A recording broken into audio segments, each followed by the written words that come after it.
గ్రంథం 4వ అధ్యాయం. యోనా దీన్ని చూచి బహు చింతాక్రాంతుడై కోపగించుకొని, యెహోవా, నేను నా దేశమందుండగా ఇట్లు జరుగునని నేననుకొంటిని గదా. అందువలననే నీవు కటాక్షమును జాలియును బహుశాంతమును అత్యంత కృపయు గల దేవుడవై యుండి పశ్చాత్తాపపడి కీడు చేయక మానుదువని నేను తెలుసుకొని దానికి ముందుగానే తర్షీషునకు పారిపోతిని. నేనిక బ్రతుకుట కంటే చచ్చుట మేలు.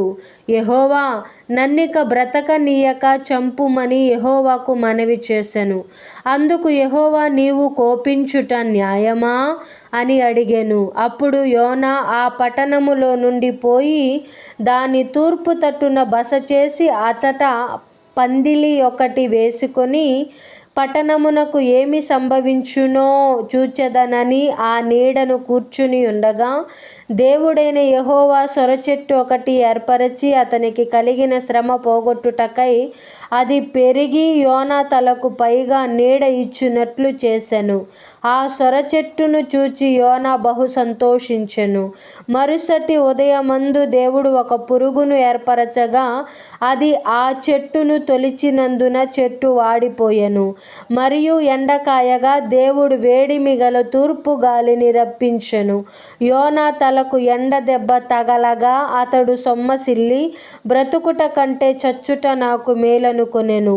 అప్పుడు దేవుడు, ఈ సొరచెట్టును గురించి నీవు కోపించుట న్యాయమా అని యోనాను అడగగా, యోనా ప్రాణము పోవునంతగా కోపించుట న్యాయమే అనెను.